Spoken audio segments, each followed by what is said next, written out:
اور یہ قریش کے امیر لوگوں کی بکریاں وہاں چرا رہے تھے۔ حضرت صدیق اکبر اور رسول اللہ صلی اللہ علیہ وسلم وہاں پہنچے،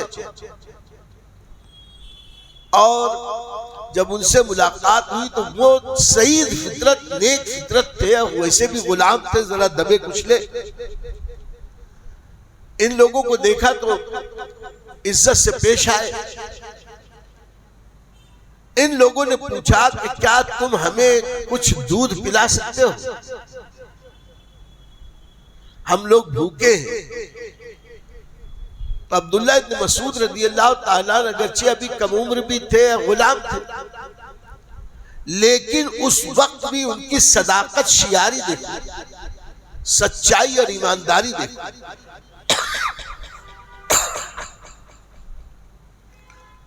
انہوں نے صاف عرض کی کہ دودھ والی بکریاں ہیں تو میرے پاس، لیکن مجبوری یہ ہے کہ میں ان بکریوں کا مالک نہیں، صرف چرواہا اور نگہبان ہوں۔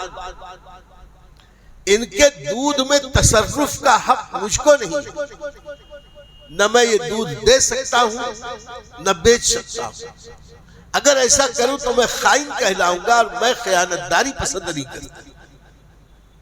میرے دوستو، ہمیں اور آپ کو اس بات پر فخر کرنا چاہیے کہ ہمارے آقایان نعمت اسلام کے قبول کرنے سے پہلے بھی کتنے دیانتدار ہیں، اور آج ہمیں اپنے گریبان میں منہ ڈال کے دیکھنا ہے کہ ہم کتنے دیانتدار ہیں۔ اللہ تعالی ہم سب کو دیانتداری کی سچی توفیق عطا فرمائے۔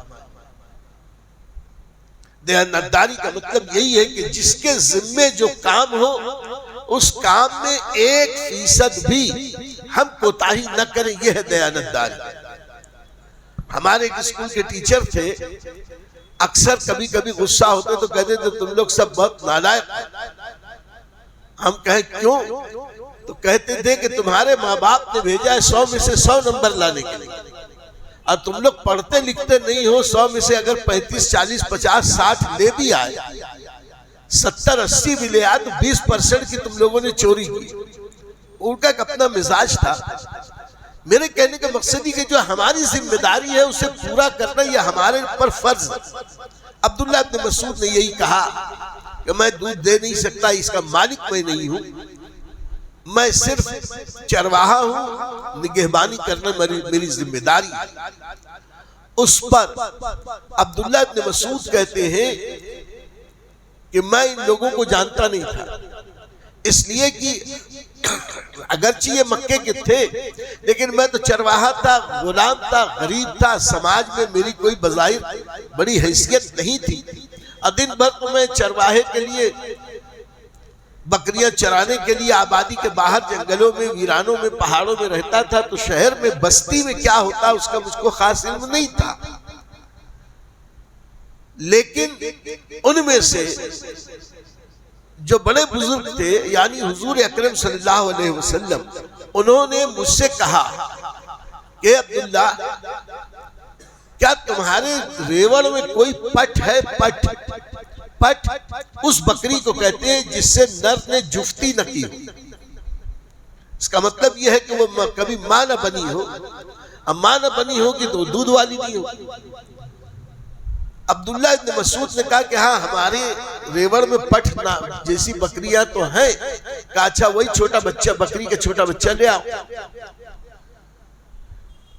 عبداللہ ابن مسعود کہتے ہیں میں نے ایک بکری کا پٹ ڈھونڈی، لے جا کے ان کے سامنے پیش کی، تو صدیق اکبر نے اس بکری کے بچے کے پیر دونوں پکڑے، اور یہ جو نیک اور مبارک بزرگ تھے انہوں نے زیر لب کچھ کہا اور اپنا ہاتھ بکری کے تھنوں کے اوپر پھیرا۔ میں نے اچانک دیکھا کہ بکری کا وہ تھن بھرنے لگا، بڑا ہونے لگا، کافی بڑا ہو گیا جیسے دودھاری بکری، اور اس کے بعد اس میں سے دودھ انہوں نے دوہنا شروع کیا۔ وہ تازہ دودھ سب سے پہلے انہوں نے مجھ کو پلایا۔ میں حیرت زدہ تھا کہ جس بکری سے نر نے ابھی تک جفتی نہ کی، جو بکری ابھی تک ماں نہ بنی ہو، اچانک اس کے دودھ کہاں سے اتر آیا؟ لیکن دودھ نکالنے لگے، مجھے پلایا، پھر اپنے ساتھی کو پلایا، آخر میں خود نوش جان فرمایا۔ اور جب سب سیراب ہو گئے تو تھن پر ہاتھ لگا کے عربی میں کہا سکڑ جا۔ جیسے ہی کہا سکڑ جا، بکری کا وہ تھن جیسا تھا ویسے ہی ہو گیا۔ فرمانے لگے کہ جب میں نے یہ معجزہ دیکھا سمجھ گیا یہ ذات عظیم ذات ہے، یہ جو کہے گی وہ صحیح کہے گی۔ اور میں نے جب بات کی تو انہوں نے اسلام کا اظہار کیا، اعلان کیا، میں فوراً مسلمان ہوں۔ اس کے بعد پھر مکے میں رہے، بعد میں آزاد بھی ہوئے۔ مکے کی ابتدائی تاریخ وہ بیان کرتے تھے کہ جب تک فاروق اعظم مسلمان نہ ہوئے تھے، اسلام اور مسلمان بالکل محصور تھے، کمزور تھے، مار کھاتے تھے۔ نبی کریم صلی اللہ علیہ وسلم کے حلقوم مبارک میں چادر ڈال کے پھندا دیتے تھے، سرکار کے اوپر اوجھ لا کے ڈال دیتے تھے۔ ہم علل اعلان طواف اجتماعی طور پہ طواف نہیں کر سکتے تھے، نماز نہیں پڑھ سکتے تھے، لیکن عمر کے اسلام نے ہمیں آزادی عطا فرمائی، اعلان کی طاقت عطا فرما دی تھی۔ جس دن فاروق اعظم نے اسلام قبول کیا، پہلی بار اللہ اکبر کا زوردار نعرہ اہل ایمان نے لگایا۔ پہلی بار اسی دن ہم نے باجماعت نماز ادا کی، پہلی بار ہم نے باجماعت ایک ساتھ اعلانیہ خانہ کعبہ کا طواف کیا۔ اس طریقے سے حضرت عبداللہ ابن مسعود نے مکے میں زندگی گزاری، مدینہ منورہ پہنچے، وہاں بھی دین کے بہت بڑے عالم، بہت بڑے محدث فقیہ، صحابہ میں خلفائے راشدین ان کو بہت اولیت دیتے تھے، اس لیے کہ یہ دین کی سمجھ بہت رکھتے تھے۔ نبی کریم صلی اللہ علیہ وسلم نے ایک بار ان سے کہا کہ تم قرآن سنا۔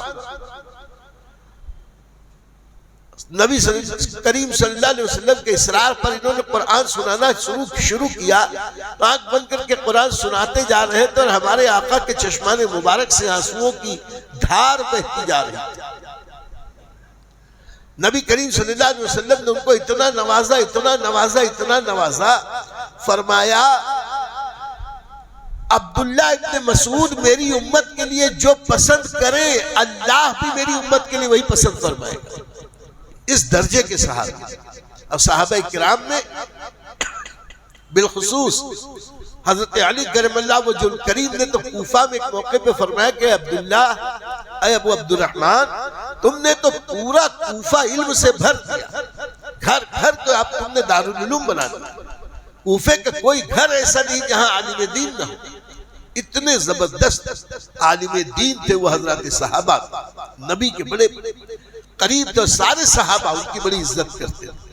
جبکہ ان کے ظاہری شباہت کو آپ دیکھیں تو تاریخ بتاتی ہے، حیرت ہوتی ہے۔ سارے صحابہ بیٹھے ہوتے، یہ کھڑے ہوتے تو قد برابر ہوتے، اتنے پستہ قد، یہ کھڑے ہوں بونے تھے، یہ کھڑے ہوں صحابہ بیٹھے ہوں تو برابر ہوتے۔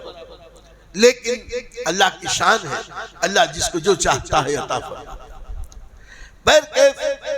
سارے جمع قرآن میں اگر حقیقی طور پر کسی نے اختلاف کی کچھ بات کی، وہ حضرت عبداللہ ابن مسعود رضی اللہ تعالی، اور اس میں وجہ یہ ہوئی تھی کہ یہ جو معوذتین ہے، قل اعوذ برب الفلق اور قل اعوذ برب الناس، یہ تحریری شکل میں نہ مل پایا تھا اور دیگر باتیں تھی، تو اس پر انہوں نے کہا کہ یہ قرآن نہیں ہے، یہ دعا کے طور پر جیسے دعا قنوت نازل ہوئی ویسا۔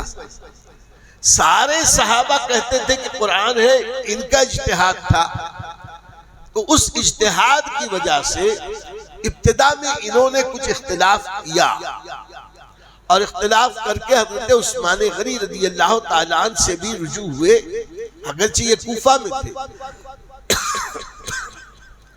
اور اختلاف کر کے بتایا کہ مجھ کو اس بات پر اعتراض، یہ اختلاف تھا، بس اسی اختلاف کو لے کر مستشرقین یورپ نے اور ان نام نہاد اسکالرز نے اتنے تومار باندھے کہ حضرت عبداللہ ابن مسعود بہت خلاف تھے. وہ تو منبر پہ کھڑے ہو کر حضرت عثمان غنی کے خلاف تقریر کرتے تھے. انہوں نے تو کہا تھا کہ عثمان غنی گمراہ ہو گیا، عثمان غنی کافر ہو گیا، وہ ایسا ہو گیا ویسا ہو گیا، معاذ اللہ.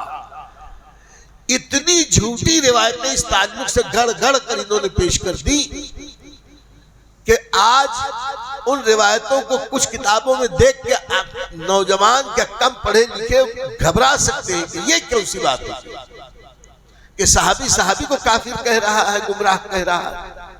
تو میرے دوستو یہ وضاحت کر دوں کہ یہ بالکل جھوٹ ہے، جھوٹ ہے، جھوٹ ہے، 100% جھوٹ ہے.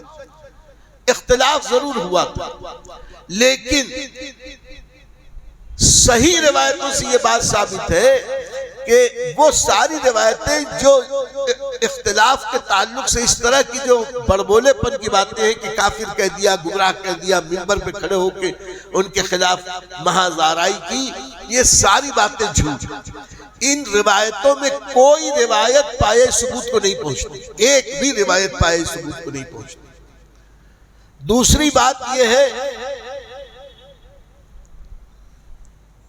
کہ جب حضرات صحابہ کا اجماع ہو گیا سوائے عبداللہ ابن مسعود رضی اللہ تعالیٰ، یہ صحیح روایتوں سے ثابت ہے کہ حضرت عبداللہ ابن مسعود باقاعدہ اپنے موقف سے رجوع ہوئے، علل اعلان رجوع کیا کہ جب اتنے صحابہ ایک رائے ہیں تو مجھے اس بات کا اندیشہ ہے کہ میرا اپنا خیال، میری اپنی رائے اس میں کمزوری ہے. میں رجوع کرتا ہوں اور جس پر سارے صحابہ نے اجماع کیا ہے میں اسے قبول کرتا ہوں.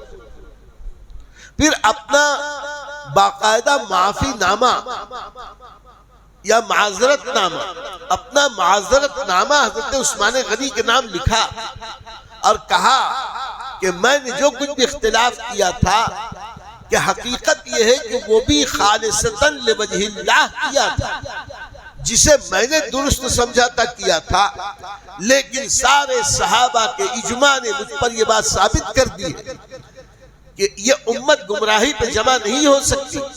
اس لیے میں اپنے موقف سے رجوع کرتا ہوں اور آپ کے اس کار خیر کو قبول کرتا ہوں. یقیناً آپ نے جو کیا یہ وہی ہے جو منشاء الہی کے مطابق. یہ باتیں پائے ثبوت کو پہنچ گئی کہ یہ خطوط بھی انہوں نے لکھے تھے. میرے دوستو اس کے ساتھ ساتھ میں ایک عقلی دلیل پیش کروں. انہی عثمان غنی کا واقعہ ہے اور یہی عبد الرحمن ابن عوف اور حضرت عبداللہ ابن مسعود کا ایک واقعہ بہت غور سے سنے. عثمان غنی رضی اللہ تعالیٰ کا آخری دور تھا، حج کے لیے آپ مکہ مکرمہ تشریف لائے ہوئے تھے اور اس دوران چونکہ لاکھوں لاکھ لوگ آتے تھے، اس وقت بھی سرکار کے آخری حج میں کم و بیش 1,24,000 صحابہ تھے. تو بعد میں تو اور اسلام پھیلا، لوگ تو بڑھے ہی ہوں گے، تو لاکھوں لاکھ لوگ سب ایک ساتھ ایک جماعت میں ایک جگہ تو نماز نہیں پڑھ سکتے.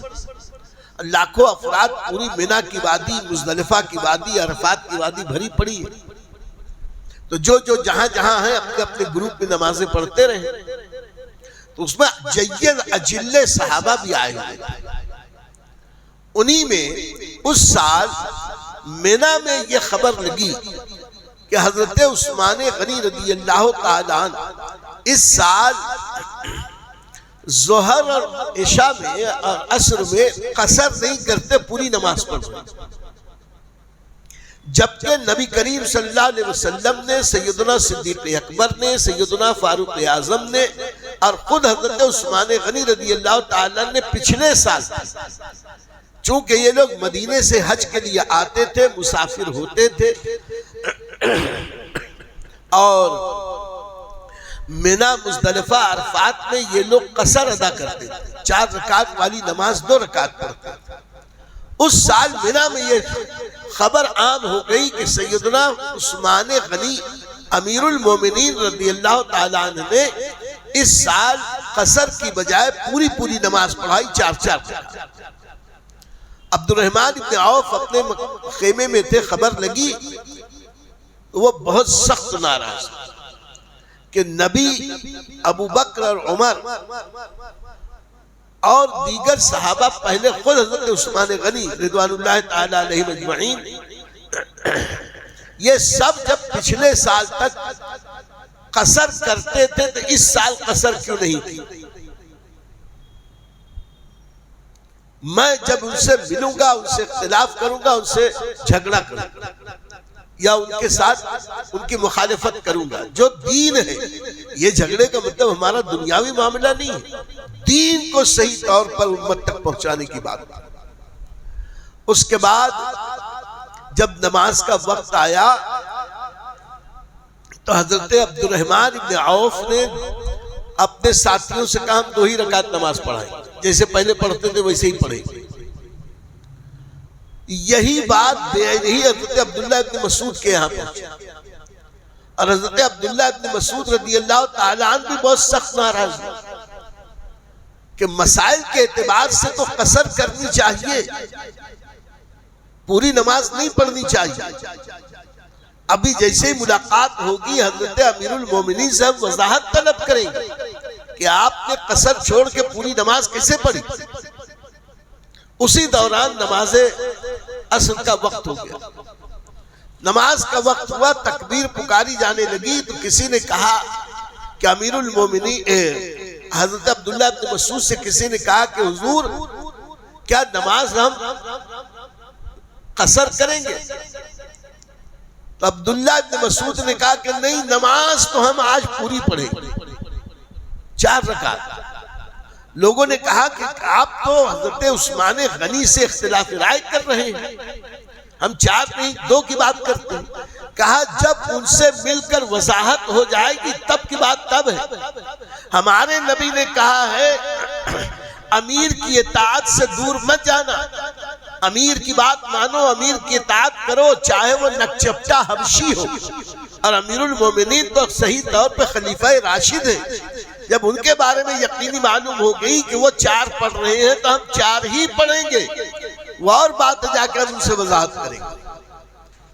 پھر حضرت عبد الرحمن ابن عوف اور یہ دونوں جب وہاں گئے اور ملاقات ہوئی تو حضرت عثمان غنی سے انہوں نے وضاحت طلب کی تو عثمان غنی رضی اللہ تعالیٰ نے 2 باتیں ارشاد فرمائیں۔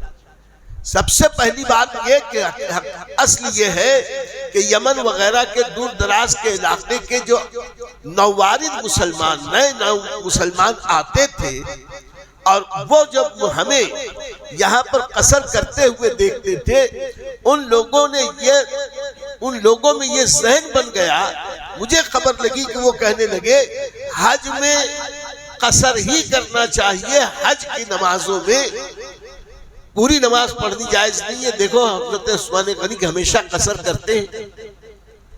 ایک تو ان لوگوں کی غلط فہمی تھی، اسے دور کرنا تھا۔ دوسری بات یہ ہے کہ میں نے مکے میں شادی کر لی، ایک مکان مکے میں بنا لیا ہے، اب طائف میں میری کچھ زمینیں ہیں، تو مکے اور طائف کے اس کام کے لیے جب میں نے یہاں نکاح کر کے ایک مکان بنا لیا، بیوی یہاں میری رہتی ہے، تو یہ میرا وطن ہو گیا۔ جب یہ میرا وطن ہو گیا ہے تو اب یہاں مسافرت کی سب کا سوال ہی نہیں، میں نماز پوری پڑھتا ہوں۔ وضاحت پوری ہو گئی، صحابہ کرام مطمئن ہو گئے۔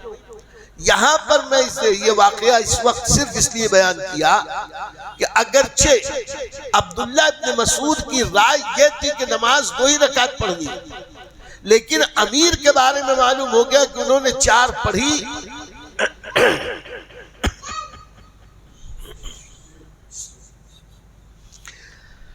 حضرت امیر المومنین عثمان غنی رضی اللہ تعالیٰ عنہ کے بارے میں یہ معلوم ہو گیا کہ 4 رکعت پڑھی، تو حضرت عبداللہ ابن مسعود نے جب تک وضاحت نہیں ہو گئی امیر کی اطاعت کے لیے اتنے زیادہ پابند، ہم اطاعت کریں گے اپنے امیر کی، تو جب یہ اس معاملے میں امیر کی اطاعت اتنا کر کے دوسروں کو روک رہے ہیں کہ امیر کی اطاعت سے دور نہ جاؤ، تو یہ کیسے ممکن ہے کہ ایک معاملے میں وہ حضرت عثمان غنی کو اتنا لتاڑے یا اتنا زیادہ ان کے خلاف بولے کہ منبر پہ کھڑے ہو کے انہیں کافر کہنے لگ جائیں؟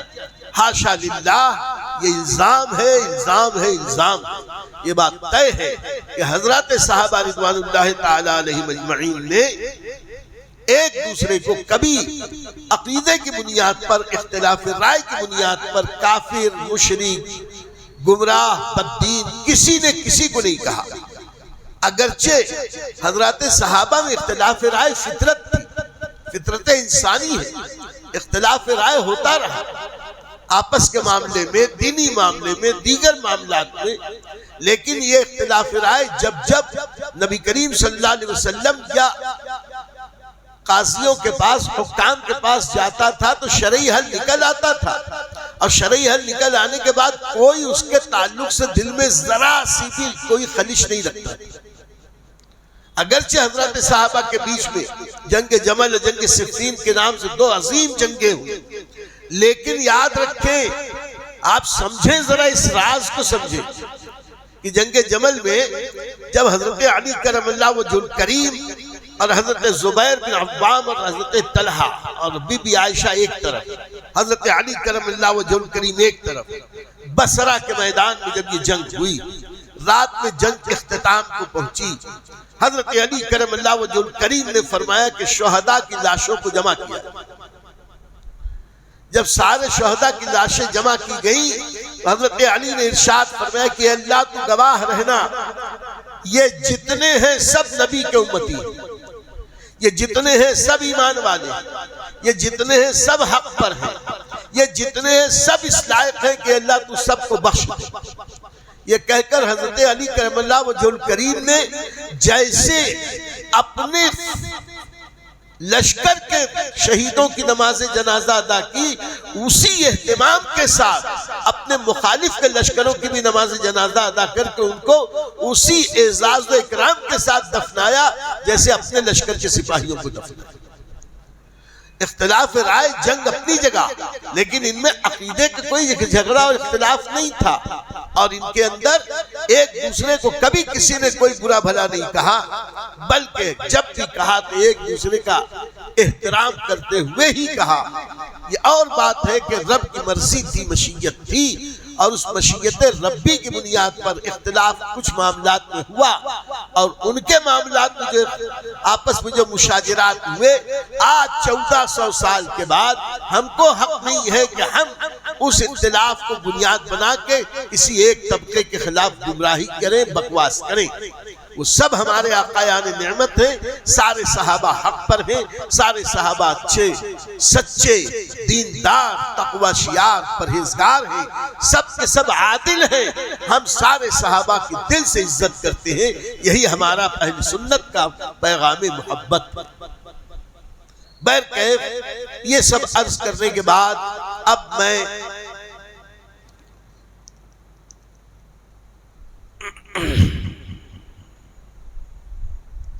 یہ بھی عرض کر دوں کہ اسی سلسلے میں ایک من گھڑت بات اور لوگوں نے بکواس کی۔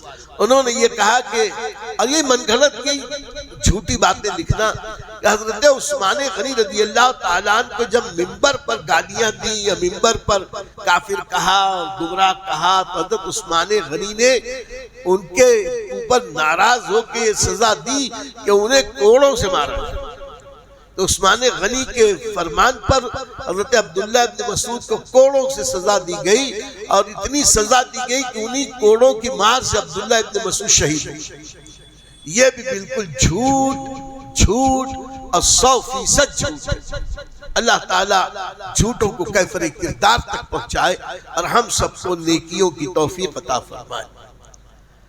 درود پاک پڑھیں، اللہم صلی علی سیدنا و مولانا محمد وعلی آل سیدنا و مولانا محمد وبارک وسلم، صلاۃ و سلام علیک یا رسول اللہ وعلی آلک و اصحابک یا حبیب اللہ۔ میرے بزرگوں دوستوں بھاؤ، اب ایک درجہ، ایک چیپٹر اور آگے بڑھیں۔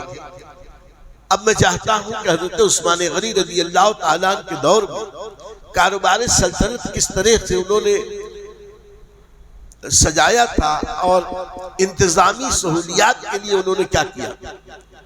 تو سب سے پہلی ضرورت یہ ہوتی ہے کہ ایک مملکت کا حاکم اپنے علاقوں کو صوبوں میں بانٹ دے، اب مختلف صوبوں میں ایسے ذمہ دار حاکم متعین کرے جسے اس زمانے میں گورنر، انگلش میں گورنر، عربی میں عامل کہتے تھے، ان عمال کو متعین کر کے ان کے ذمہ کام لگا دے کہ گورنر قانون اسلامی کے مطابق وہاں لوگوں میں امن، امان، بھائی چارہ قائم کرے، عوام کی سہولت کے کام کرے، عوام کو خوشحال رکھے، کوئی غیر شرعی غیر دینی کام نہ ہونے پائے، اور کاروبار خلافت میں جو مالی معاملات ہیں ان کی بھی نگرانی ایسی کرے کہ کوئی بددیانتی نہ کرنے پائے۔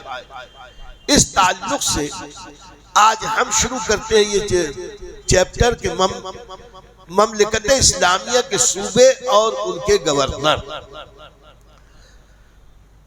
حضور اکرم صلی اللہ علیہ وسلم کے دور ہی سے خلافت اسلامیہ کے اسلامی مملکت کی سب سے بڑا صوبہ مدینہ منورہ تھا، یہی دارالحکومت تھا، یہی کیپٹل تھا، اور اس شہر کو اس زمانے میں پورے عالم اسلام سے سب سے زیادہ اہمیت حاصل ہے، اس لیے کہ خلافت اسلامیہ کی بنیاد مدینے میں پڑی، بانی خلافت اسلامیہ رسول پاک صاحب الاولاد اپنی ظاہری حیات کے آخری دن وہیں گزارے، سرکار کا روضہ انور وہیں بنا، مسجد نبوی مدینہ منورہ میں اللہ کے پیارے حبیب نے فرمایا کہ میں نے مدینے کو حرم بنایا، جیسے خلیل اللہ نے مکے کو حرم بنایا، میں مدینے کو حرم دارالامان بناتا۔ مدینہ منورہ کے لیے نبی کریم صلی اللہ علیہ وسلم نے بہت بار برکت کی دعائیں کی، اہل مدینہ کے لیے، مدینہ منورہ کے لیے، مدینے کے موسم کے لیے، مدینے کی زمین کے لیے۔ اللہ کے نبی صلی اللہ علیہ وسلم نے بہت ساری روایتوں میں بہت ساری باتیں بیان کی، اور جب تک سرکار ظاہری حیات میں رہے مدینے کی مرکزیت تو رہی ہی، سرکار کے وصال کے بعد روضہ انور وہاں بنا تو بھی مدینہ مرکزی ہے۔ اسی لیے آپ دیکھیں کہ فتح مکہ کے بعد وہ سارے مہاجرین جو مکے سے سینکڑوں کی تعداد میں ہجرت کر کے مدینے آئے تھے، ان میں سے آپ کسی کے بارے میں نہیں بتا سکتے کہ وہ مدینے سے واپس مکے گئے۔ نبی نے کہہ دیا تھا فتح مکہ کے بعد اب ہجرت کی بھی ضرورت نہیں، لیکن لوگ پورے عالم اسلام سے ہجرت کر کر کے مدینے آ رہے تھے۔ وجہ تھی نبی کریم کا عشق، نبی کریم کی محبت، نبی کریم سے لگاؤ۔ مسجد نبوی کی حیثیت بھی بڑی عظیم تھی، لیکن اصل عظمت کی بنیاد نبی کریم صلی اللہ علیہ وسلم۔ نتیجہ یہ نکلا کہ حضرات صحابہ مدینے کی اسرت و تنگ دستی، غربت اور تکلیف کو برداشت کرنے کے لیے تیار تھے، مدینے سے دور جا کے خوشحالی کی زندگی ان کو پسند نہ تھی۔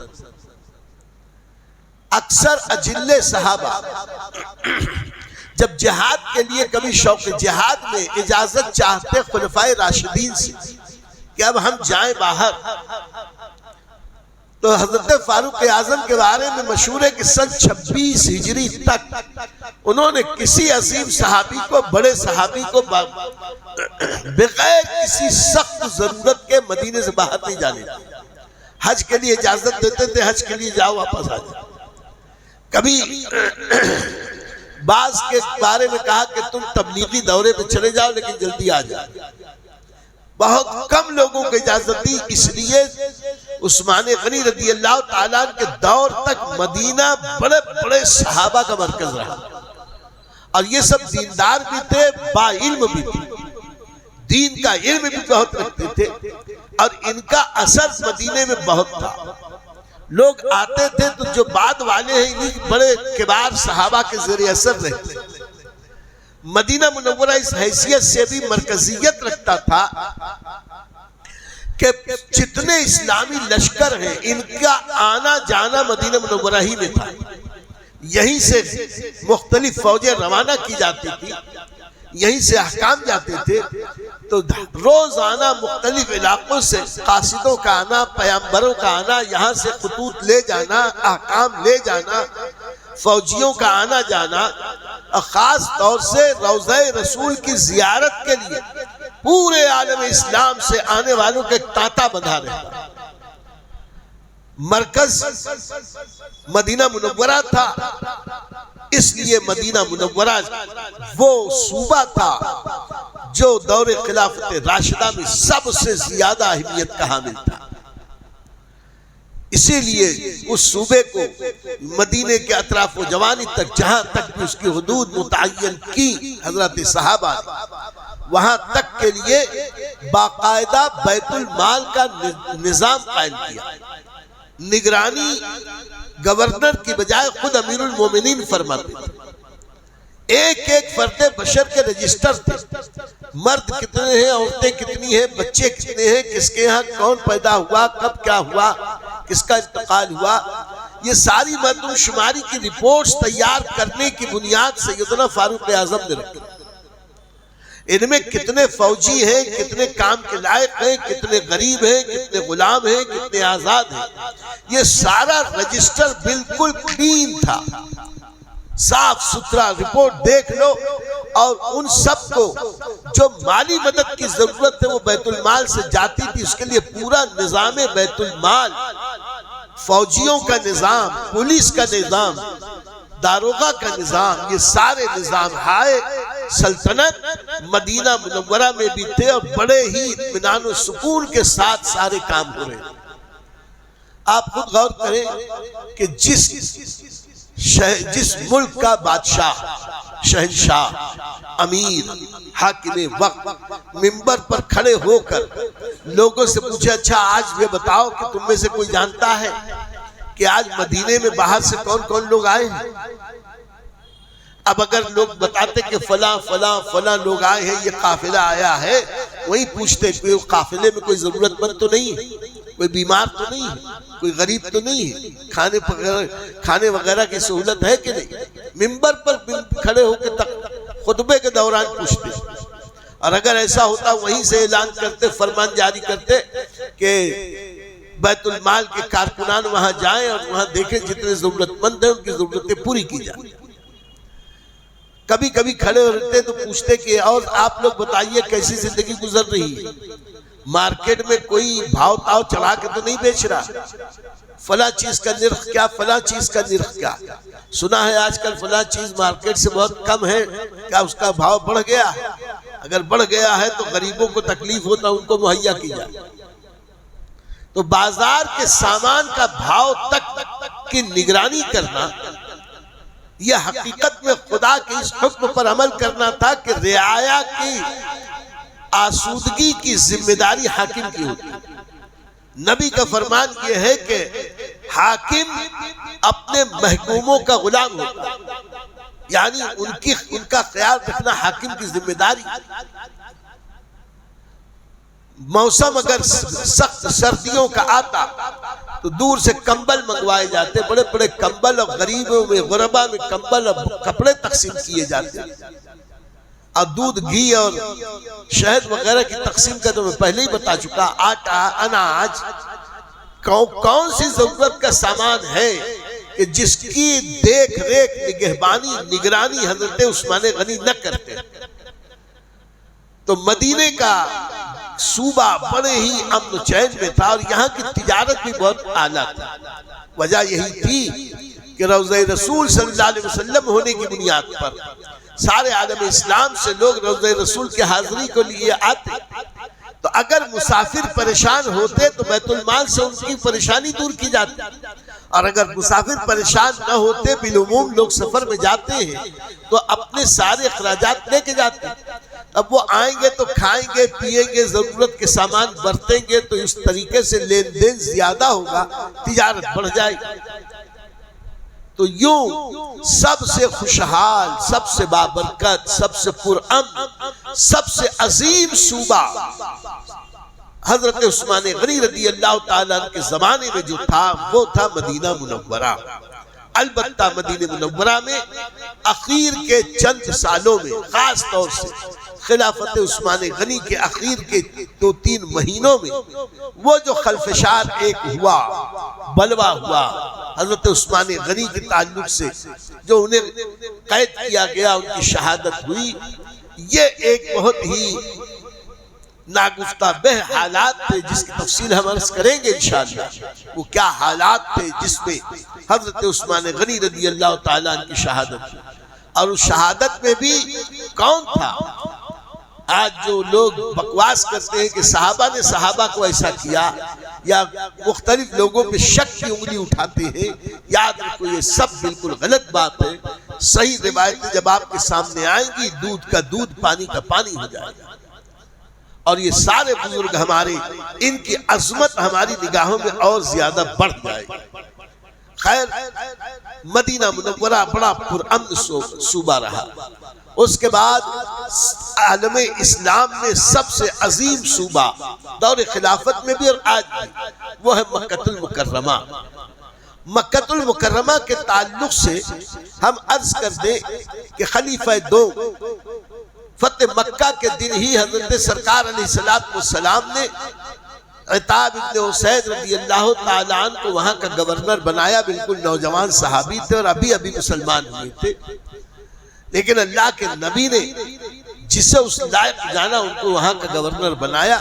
دور رسالت میں وہ معاملہ چلتا رہا، دور صدیق اکبر میں، دور فاروق اعظم میں گورنر بدلے۔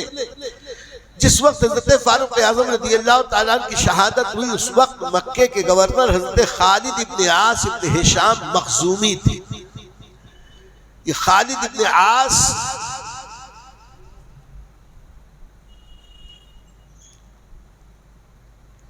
یہ وہ بزرگ ہیں کہ جب فاروق اعظم کی شہادت ہوئی، عثمان غنی کے ہاتھ پر بیعت ہوئی، تو عثمان غنی نے کئی سال تک حضرت خالد ابن عاص ابن ہشام مخزومی کو مکہ مکرمہ کا گورنر بنائے رکھا، اور یہ مکے کے ذی اثر خاندان کے قبیلہ بنو مخزوم کے تھے۔ فتح مکہ کے دن مسلمان ہوئے، لیکن اس وقت لوگ جو مسلمان ہوتے تھے تو تن من دھن سے بالکل اخلاص کے ساتھ سچے مسلمان ہوتے، اور یہ حضرت خالد ابن عاص یہ ابو جہل کے سگے بھتیجے تھے۔ ابو جہل ان کا سگا چچا تھا، لیکن اس کے باوجود جب یہ مسلمان ہوئے تو اتنے معتبر اور مستند ہوئے کہ فاروق اعظم نے ان کو مکے کا گورنر بنایا۔ کئی سال رہے، عثمان غنی آئے تو انہوں نے بھی ان کو گورنر باقی رکھا۔ کچھ سالوں کے بعد حضرت عثمان غنی رضی اللہ تعالیٰ نے بعض حالات کے تحت ان کو معزول کر کے حضرت علی بن ربیہ بن عبد العزیٰ کو مکہ کا گورنر بنایا۔ اسی طرح خالد بن عاص کو ایک بار پھر گورنر بنایا حضرت عثمان غنی نے۔ عبداللہ بن عمرو حضرمی انہیں بھی مکے کا گورنر بنایا تھا۔ یہ جو علی بن ربیہ کو گورنر بنایا گیا، یہ جنگ جمل میں حضرت عائشہ کی طرف سے جنگ کرتے ہوئے شہید ہوئے۔ اسی کے ساتھ ساتھ عبداللہ بن عمرو حضرمی یہ بھی بہت مشہور صحابی ہیں۔ ایک بہت مشہور صحابی حضرت علی حضرمی، جو نبی کے قاصد تھے، پیامبر تھے۔ آقا کریم نے جو خطوط لکھے تھے، بعض خط حضرت علی حضرمی کے ہاتھوں شاہان وقت کو بھیجتے تھے۔ انہی علی حضرمی کے بھائی حضرت عبداللہ ابن عمرو حضرمی تھے۔ آپ سن کے حیرت کریں گے، تاریخ اسلام پڑھو تو ہم بڈھوں کو غیرت آتی۔ 25 سال کی عمر تھی حضرت عبداللہ ابن عمرو کی جب یہ گورنر بنائے گئے۔ عتاب ابن اسید 20-22 سال کے تھے جب وہ مکے کے گورنر بنے۔ اس زمانے میں جوانوں کی جوانی پر آج ہم لوگوں کی عقلیں قربان۔ وہ لوگ عقیل تھے، فہیم تھے، دیندار تھے، عالم دین تھے، علم پر عمل کرنے والے، تقوی والے، پرہیزگاری کرنے والے، دیندار مسلمان تھے۔ ان کی جوانی ایسی تھی کہ ان کی جوانیوں کی اخلاق و کردار پر آج پوری امت اگر قربان کر دی جائے تو کم ہے۔ اس طرح مکۃ المکرمہ مدینہ منورہ ہی کی طرح پرامن ماحول میں رہا. اور مکۃ المکرمہ کے تعلق سے خوبی یہ بھی تھی کہ پورے سال عمرے کی نیت سے آنے والے آتے رہتے، طواف کے لیے، مکۃ المکرمہ کی حاضری کے لیے، کعبے کی زیارت کے لیے. حج کے سیزن میں کئی مہینے تو حاجیوں کے لگ جاتے، رمضان ہی سے حاجی آنے شروع ہو جاتے اور وہاں محرم اور سفر تک آنا جانا لوگوں کا چلا رہتا. تو یوں سال کے 6 مہینہ تو بھرپور مکۃ المکرمہ بھرا پورا رہتا. اس لیے تجارت بھی اپنے عروج پر تھی. دوسری طرف مکۃ المکرمہ کے بارے میں سب کو پتا تھا کہ اللہ کے پیارے حبیب نے فرمایا کہ مکہ دارالامان ہے، یہاں پر باپ کا قاتل بھی ملے تو اس کو قتل نہیں کر سکتے، یہاں کسی جانور کو ہم سزا نہیں دے سکتے، سائے میں اگر کوئی وحشی جانور بیٹھا ہے اس کو ہوش ہوش کر کے اڑا کر وہاں ہم بیٹھ جائیں یہ بھی نہیں کر سکتے، وہاں کے پیڑ پودے ہم بلا وجہ کاٹ بھی نہیں سکتے.